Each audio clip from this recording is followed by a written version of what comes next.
Hi, hello there. Oh boy. It's Gary Lucas, and hey, we have a moment. The sun is streaming in here in the corner out of both the windows, and maybe if it stays like that at the end of the broadcast, I'll give you a gander of our neighborhood, which got pretty snowed in last night. I was born in Syracuse, New York, which is deep in the snow belt, and I love it when it snows. Not always, or at least not for the few days afterward it turns into muck. But when it's pristine right after a snowfall, I think it's one of the most beautiful sights. And this morning I was out there frolicking, going out to get coffee for Caroline and I, and took Lulu out with little red booties to go over her paws so that the salt they've thrown down doesn't scald her. And she was having a fine old time in the snow. And anyway, we'll see. They were talking about 18 inches, but down here, I'd say they only dumped about 5 or 6. And we did a pretty good job plowing it last night. So we're not snowed in, but I've been snowed in here, and that's also fun.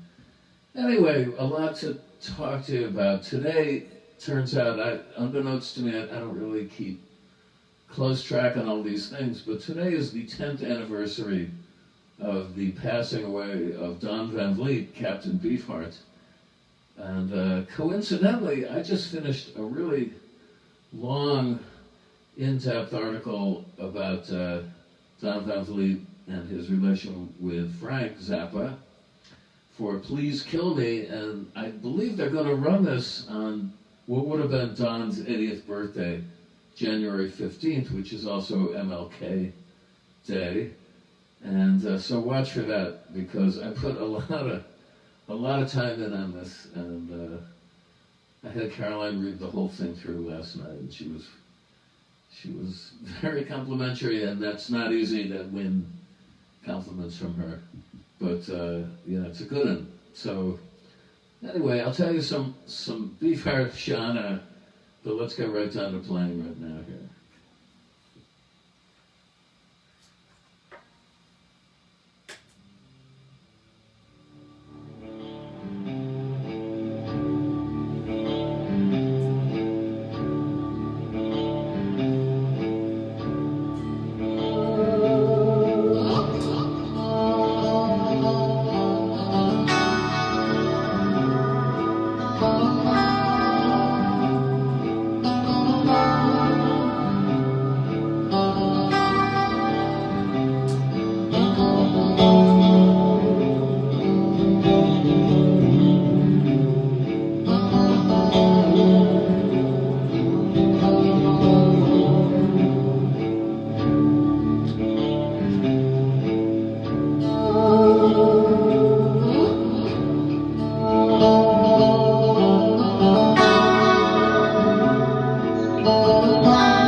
little bit of a piece by Dollar Brand, aka Abdullah Ibrahim Brajo from Kilimanjaro, and there's a version on my forthcoming album, The Essential Gary Lucas, this 40-year retrospective.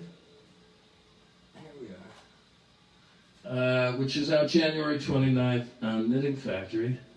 And there's the first recorded version of it, which I did, on a Sunday night with not a lot of folks in the room in the old Knitting Factory on Leonard Street. But some of my best work was done in absentia, let's say. It's always difficult, unless you are a mega draw, to get people to come out on Sunday nights in any city in the world, pretty much. And anyway, at that point I was grateful to get slots like that. And I used them as workshops. I worked out some of my best pieces, and that was one of them.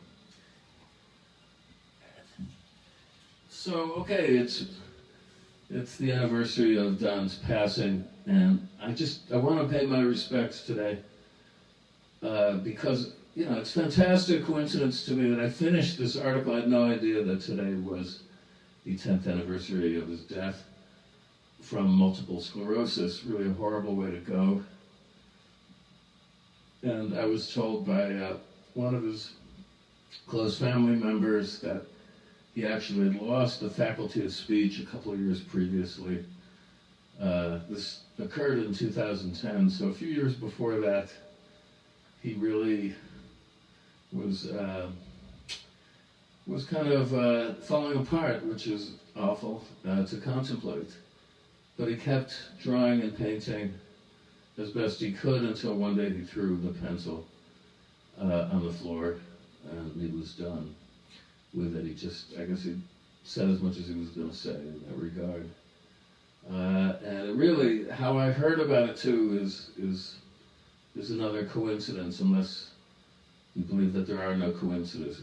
Now that might be synchronicity, and I'd like to think so. And anyway, what happened was, I was in Havana, Cuba, working. I had just played in 2010 my second time at the Havana Film Festival with a live score for the great Jose Mojica Marin's, aka Coffin Joe's, masterpiece, Esta Noite Encarnarai no Tu Cadaver, which in Portuguese translates to, Brazilian I should say, translates to, This Night I'll Possess Your Corpse. And it was the world premiere of my score, which I've gone on to play in various great venues all over the world, such as the Walter Reed Theater at Lincoln Center for the Latin Beat Film Festival a couple years later. Anyway, I was out for dinner with my friend Toby Brocklehurst, and he was my guy in Havana. Also, give a shout out here to Sebastian Doggart, both of them English guys. And Sebastian helped me get there via the Jecheon International Music and Film Festival in South Korea, where he had a film in competition and saw what I was doing with the Golem. Anyway, so he hooked up a Cuban connection. And so we were out at a Paladar. They have really excellent, more or less private restaurants in people's houses. They have great restaurants all over Havana, all over Cuba, but these are really special with various gourmet chefs preparing delicious dishes. Anyway, after dinner we left the Paladar, and it was an absolutely starry sky and dark. It was out in the countryside, outside Havana, where we'd been dining, and I looked up at the stars, and a notion surfaced out of my subconscious mind, and that was, it triggered this phrase by Don Van Vliet, which was written on the back of his album, The Spotlight Kid. And it said, "The stars are matter, we're matter, but it doesn't matter." And with all these stars confronting me, and the heavenly brilliance surrounding me, I thought to myself, what did he mean exactly by this phrase? Because Don was a great poet, but a lot of it were like enigmas wrapped up in riddles. as there were like puzzle lyrics or poems, a lot of the lyrics, where sometimes the symbolism in there would not be immediately apparent to most people on a cursory inspection, but several times repetition or reading of these lyrics on the page, sometimes you'd really get insights into what he was trying to say. He was an old beatnik in that way, I mean, great imagery. So, to me, I took it at that point like similar to John Lennon in Instant Karma, lyrics for that, which is we all shine on like the moon, the stars, and the sun. So the stars are matter, we're matter, we're all created of the same matter, but it doesn't matter. Now that was a comforting thought to me, because in our infinitesimal insignificance, think of the last sequence of this great science fiction 1957 film, The Incredible Shrinking Man, where the protagonist steps out through a crack in a screen door to step out into a vast universe of stars, and instead of being terrified at that moment, he feels comforted because he knows he's one with the universe, and that's what I think Don was driving at, and that's how I felt at the moment. I was feeling good. And then I went in and played a set at the Havana Jazz Festival in this venerable jazz club not too far from where I played a couple nights previously with the Coffin Joe film. Anyway, the next day I was due to come back to New York, and I had to take a circuitous route coming and going because there was no official reciprocity of transportation from America to the U.S. There was for a second under Obama, but now under Trump, that was undone, unfortunately. Hopefully that's coming back. And you should all go there and visit there because A, they could use your financial support, and B, it's a beautiful, beautiful country with fabulous people, and whatever propagandists have been fed to Americans over the years about the communist menace of Cubans, it's really doesn't apply, not anymore, not for a long time. So anyway, my cell phone, which had been silenced, it's blocked out the international cell phone frequencies in Havana. It's still very much an authoritarian state, and they don't allow this kind of communication. They're very paranoid. Well, it started to work when we got to Miami. That was my first stop. And I had a text waiting for me by my webmaster, Tanya Wieman, and it said, Gary, I hope you're okay, and I don't know if you've heard the news, but Don Van Vliet just passed away. And I was really struck by this. I was really, it wasn't shattered, but I was happily surprised, let's say, because I hadn't thought about him for a long time until that night before. I'm, looking up at the stars and digging the universe. And I tell you, I got a notion that Don was giving me a message as he was passing and shuffling off this mortal coil and passing to a higher level and to higher ground, leaving planet Earth the night before. That's my take on it. I guess that's similar to the experience I had. I related the story a couple of weeks ago of playing in the Czech Republic. But this had a happier conclusion, although no, it was sad. I was really sad that Don was gone. But I had organized, actually, as a consciousness-raising exercise, my first Captain Beefheart symposium in LA, which was still on the books and scheduled for right around his birthday, January 15th. So I was determined to keep it going. And we did it at the Echoplex in Echo Park, which was a nice club, and got quite a crowd to come out, and various people got up and spoke, including Matt Groening, who was one of the biggest Simpson fans in the universe. You know him as the creator of, he's one of the biggest Beefheart fans. He created The Simpsons, Matt. Pamela Des Barres, who was an old friend of Don's, and especially ran his fan club, the first Captain Beefheart fan club, when she was in high school, in the same class as Don's cousin, Victor Hayden, and Pamela brought a beautiful banner to the tribute that she had made, like, it was like a pom-pom cheerleader girl saying, Captain Beefheart and the Magic Band. I hope I might have a picture of that somewhere. I gotta ask her to send it because I'll share it. Oh, what was also really cool was that a member of the LA City Council showed up right before the tribute with an official scroll, beautifully rendered in color, official scroll, and said that according to the minutes of the LA City Council, when they learned of Don Van Vliet's passing on December 17th, they held a 10 minutes of silent pause in their meeting to honor his spirit as a great son of Los Angeles, even though he grew up basically in Glendale, California, until he moved to Lancaster. But Glendale is a suburb of LA, so we'll give him that. And then, of course, he did spend a lot of time in LA over many years, working with Frank Zappa, for instance, and playing with his various magic bands. So it was a great night. I'm not sure there's video footage of it, but I have great memories of that. So that was something. And anyway, all I'm saying is please look out for this article about Don and Frank. That's the title.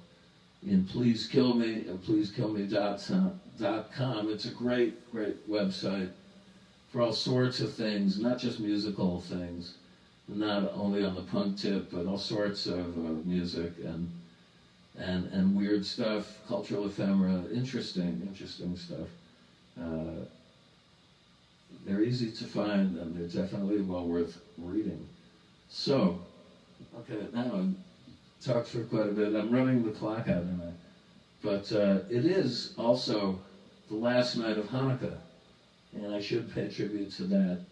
So I'm going to switch positions. Actually, no, would you like me to play a Beef Heart song? Yes. I'll stand up for this one, okay? I don't know if the top of my head is going to get cut, and I haven't played it in a while. But I will for you, and it's Evening Bell, and it's best played standing up, so let's see. Tell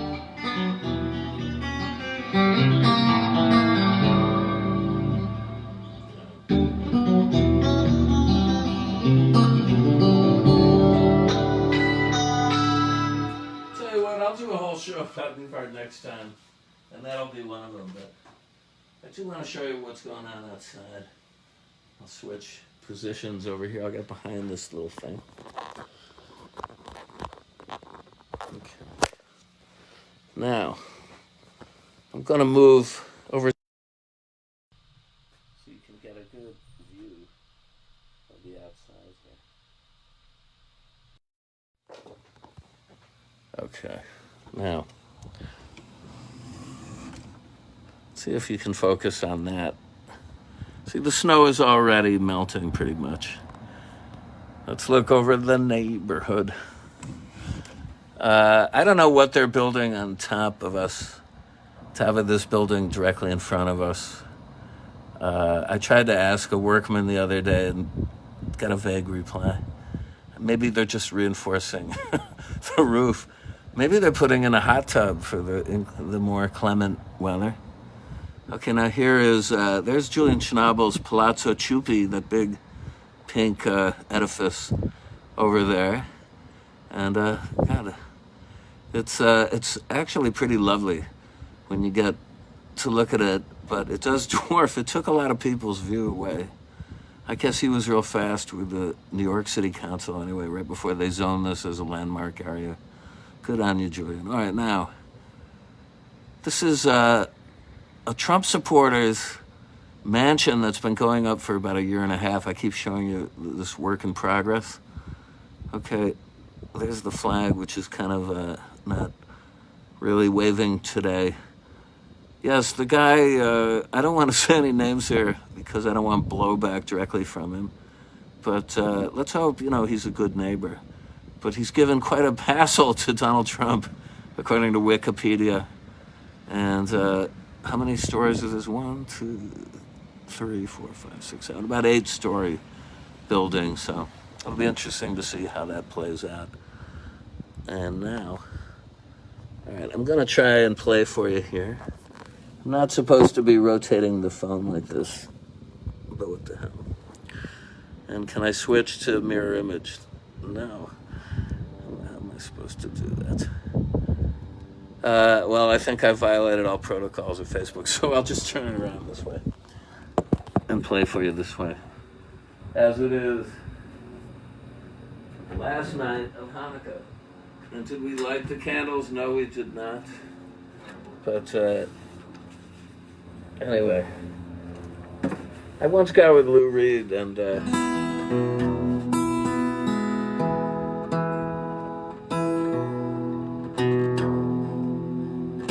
he asked me if I could teach him. I had a little dreidel. It's a little spinning top in Judaism. It's a little toy, and you play with them on Hanukkah during the festival of Hanukkah 8 nights.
All right, now it's time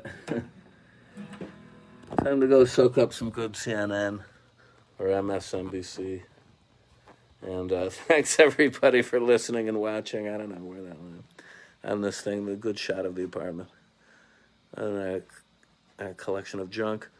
Okay, and while I got your attention, two of the best reads that of books I read this year, I'm going to recommend them. One is Curzio Malaparte's Caput, New York Review of Books Press. It's as black as can be, humorous, somewhat take on World War II. I don't want to spoil it for you. And then, of course, I really enjoyed and just finished up Elena Ferrante's The Lying Life of Adult, which is certainly recommended if you like her other books, which I do. I adore them. Then you will definitely like this one. And that's all we got time. That's all she wrote. I'll get more into it next time. I'll see you on Saturday.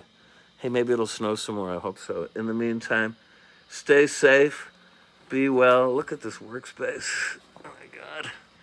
And love to you guys. All right. See you on the flip-flop. Bye now.